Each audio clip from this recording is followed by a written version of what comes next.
নমস্কার বন্ধুরা, রবিবারের বাজারে অল্প সময়ের মধ্যে কিভাবে চিকেন রান্না করা যায় সেটা আমি আজকে দেখাবো। তো তার জন্য আমি এই যে চিকেন নিয়ে পরিষ্কার করে ধুয়ে লবণ আর তেল দিয়ে মাখিয়ে রেখেছিলাম। তো হলুদ তেল লবণ দিয়ে মাখিয়ে রেখেছিলাম। এবার আমি কড়াইয়ের মধ্যে অল্প তেল দিয়ে চিকেনটা আমি এবার কড়াইয়ের মধ্যে দিয়ে হালকা নেড়ে চেড়ে নিয়ে হালকা এইভাবে নেড়ে চেড়ে নেব।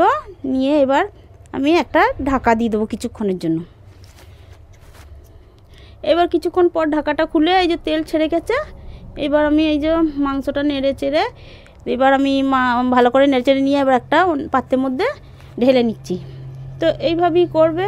তো আর এবার আবার একটু অল্প সরিষার তেল দিয়ে দিলাম এবার তেজপাতা, শুকনো লঙ্কা আর দিলাম এলাচ দিয়ে এবার একটু ভালো করে ভেজে নিয়ে পেঁয়াজ কুচো দিয়ে দিলাম।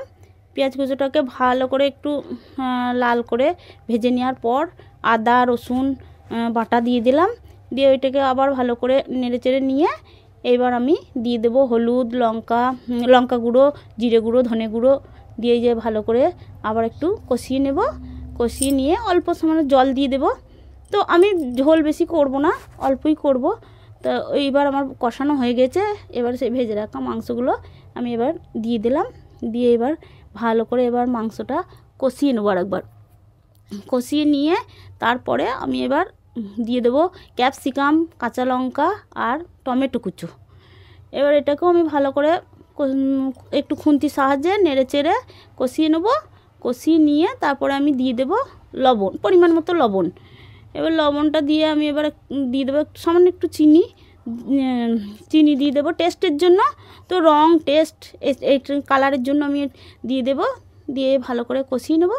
দিয়ে দেবো আমি কাঁচা আলু, মানে আলুগুলো আমি ভাজিনি, তোমরা চাইলে ভেজে নিতে পারো। সামান্য অল্প জল দিয়ে দেবো, মানে এটা তো বেশি খুব একটা ঝোল করব না, কষা কষা ভাবটা থাকবে। তো তার জন্য আমি ভালো করে এই যে কষে নিয়ে অল্প জল দিয়ে ঢাকা দিয়ে দিই।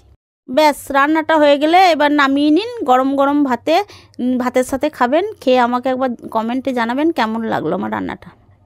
একটা লাইক করবেন।